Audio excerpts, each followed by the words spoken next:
Hi everyone, this is Lady T with Lady T Speaks TV, where we talk about relationships. I started a series a few weeks ago, maybe more than a month now, and I've been talking about domestic violence situations in intimate partner relationships. And I've been talking about several different things as it relates to women who find themselves abused or men. And I've given you prayers. I have came on and encouraged. I've given you information from different websites. Please check out the video so you can see if you find yourself in an abusive situation, how you can get the tools necessary and the resources to get out. But now, today, I want to talk about children and how this kind of trauma affects children. And so, I want to give you this information off of the website that I'm looking at. It is the U.S. Department of Health and Human Services, Office of Women's Health, womenshealth.gov. So, it's womenshealth.gov, WOMENSHEALTH.gov. There's also a number. It's 1-800-944-9662, 800-994-9662. So let's talk about the effects of domestic violence on children. Many children exposed to violence in the home are also victims of physical abuse, could be. Children who witness domestic violence or are victims of abuse themselves are at serious risk for long-term physical and mental health problems. Children who witness violence between parents may also be at greater risk of being violent in their future relationships. If you are a parent who is experiencing abuse, it can be difficult to know how to protect your children because you feel hopeless in those kinds of situations. So, yes, a parent that is being abused will find it difficult to protect their children. So, what are the short term effects of domestic violence or abuse on children? Children in homes where one parent is abused may feel fearful and anxious. They may always be on guard, wondering when the next violent event will happen.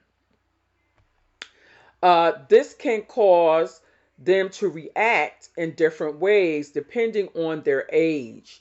So, children in preschool, young children who witness intimate partner violence may start doing things they used to do when they were younger, such as bedwetting, thumb sucking, increased crying and whining. They may also develop difficult falling or staying asleep, show signs of terror such as stuttering or hiding, and show signs of severe separation anxiety. That's for preschool children. Now, school age children, and you look in these different categories, you'll see that each child relates to that sort of trauma differently, and these are the signs. So, school age children, children in this age range may feel guilty about the abuse and blame themselves for it. Domestic violence and abuse hurts children's self esteem. They may not participate in school activities or get good grades, have fewer friends than others, and get into trouble more often. They also may have a lot of headaches and stomach aches. So these are signs to look for in your children. Even if you're a healthcare provider, if you're a teacher, or if you're a counselor, anybody that knows the child, could be a relative, anybody, these are signs to look for in these particular age groups. Now, teens present yet some other symptoms. Teens who witness abuse may act out in negative ways, such as fighting with family members or skipping school. They may also engage in risky behaviors, such as having unprotected sex and using alcohol or drugs. They may have low self esteem and have trouble making friends. They may start fights or bully others and are more likely to get in trouble with the law. This type of behavior is more common in teen boys who are abused in childhood than in teen girls. Girls are more likely in the teen age group, likely than boys, to be withdrawn and experience depression. So that's important to note that there are variations depending on whether you're a male or female child, a teenager. So, what are the long term effects of domestic violence or abuse on children? More than 15 million children in the United States live in homes in which domestic violence has happened at least once. These children are at greater risk for repeating the cycles as adults by entering into abusive relationships or becoming abusers themselves. For example, a boy who sees his mother being abused is 10 times more likely to abuse his female partner as an adult. A girl who grows up in a home where her father abuses her mother is more than 6 times as likely to be sexually abused as a girl who grows up in a non abusive home. So the risk is so great for these teens when they go into adulthood to have very risky behaviors as adults. Can children recover from witnessing or experiencing domestic violence or abuse? Each child responds differently to abuse and trauma. Some children are more resilient and some are more sensitive. How successful a child is at recovering from abuse or trauma depends on several things, including having a good support system or good relationships with trusted adults, high self esteem, healthy friendships. Although children will probably never forget what they have saw or experienced during the abuse, they can learn healthy ways to deal with their emotions and memories as they mature. The sooner a child gets help, the better his or her chances for becoming a mentally and physically healthy adult. So, not only does this sort of trauma and abuse affect children and mentally, but it affects them physically. So, how can I help my children recover after witnessing or experiencing domestic violence? You can help your children by helping them feel safe. Children who witness or experience domestic violence need to feel safe. Consider whether leaving the abusive relationship might help your child feel safer. Talk to your child about the importance of healthy relationships. Talk to them about their fears. Let them know that it's not their fault or your fault. Learn more about how to listen to talk to your children about domestic violence. Talking to them about healthy relationships. Help them learn from the abusive experience by talking about what healthy relationships are and are not. This will help them know what is healthy when they start romantic relationships of their own. Talking to them about boundaries. Let your child know that no one has the right to touch them or make them feel uncomfortable, including family members, teachers, coaches, or other authority figures. Also, explain to your child that he or she doesn't have the right to touch another person's body, and if someone tells them to stop, they should do so right away. Helping them find a reliable support system in addition to a parent. This can be a school counselor, a therapist, or again, another trusted adult who can provide ongoing support. Know that school counselors are required to report domestic violence or abuse if they suspect it. And then get them professional help. Cognitive behavior therapy is a type of talk therapy or counseling that may work best for children who have experienced violence or abuse. CBT is especially helpful for children who have anxiety or other mental health problems as a result of trauma. During CBT, a therapist will work with your child to turn negative thoughts into more positive ones. The therapist can also help your child learn healthy ways to cope with stress.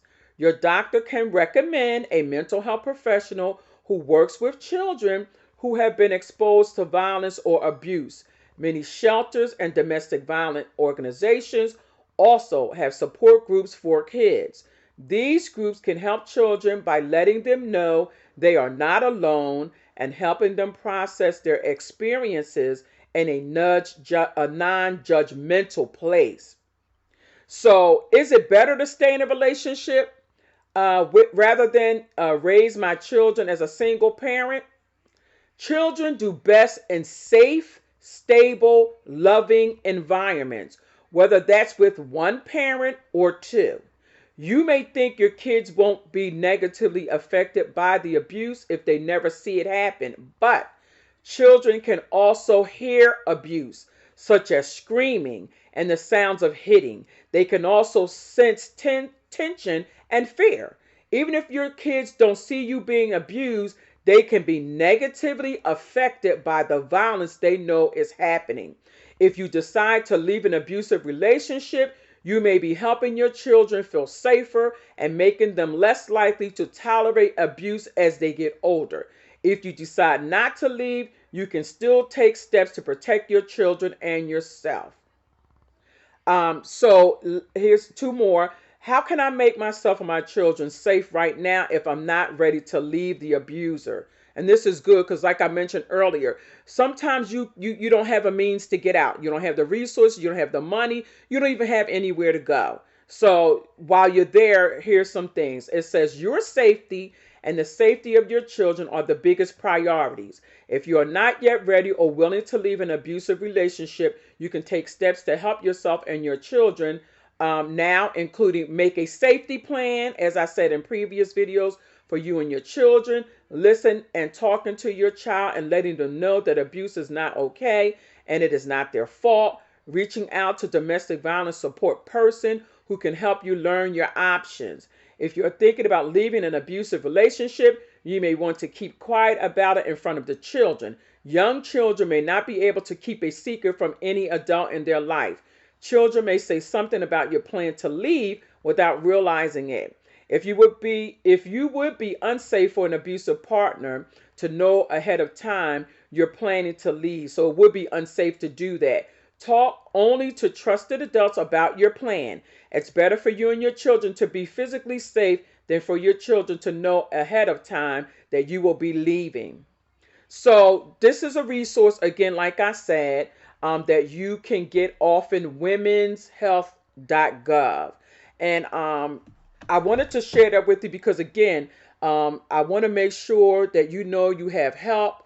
People are looking out for you. People are praying for you. There are organizations that will help you successfully get out with your children. If you see these signs in your children, do your very best to help them any way that you can. In the meantime, like I said, now we can't go out of our homes only to go grocery shopping and back in. So here's some things that you can do. In previous videos, I gave you some things you can do. It's a good time for you to be involved with your children the more. Spend quality time with them. You know, sometimes an abuser will not attack you in front of children. It depends.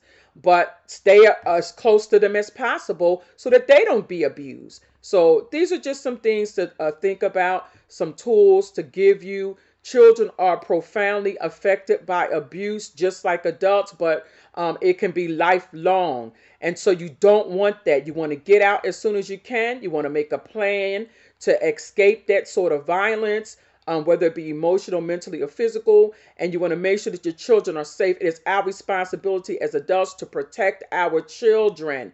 They have been entrusted to us by God. They are a gift by God. And we must make sure that we build them up, make sure that they know who they are, make sure they are confident and well-rounded human beings. So that's our responsibility. Thank you all for listening and watching. I know these things have been helpful to you. Don't forget to leave a comment on my channel. If you like the content, make sure that you hit the like button. Make sure that you share this with people who you might think are going through this, or just leave a comment. I'll be glad to listen to your comments, look at your comments, and then I will answer back to you. All right, everyone, this is Lady T with Lady T Speaks TV, where we talk about relationships. This is talking about the effects of abuse on children in domestic, violent, intimate relationships. Take care, everyone. Talk to you all soon.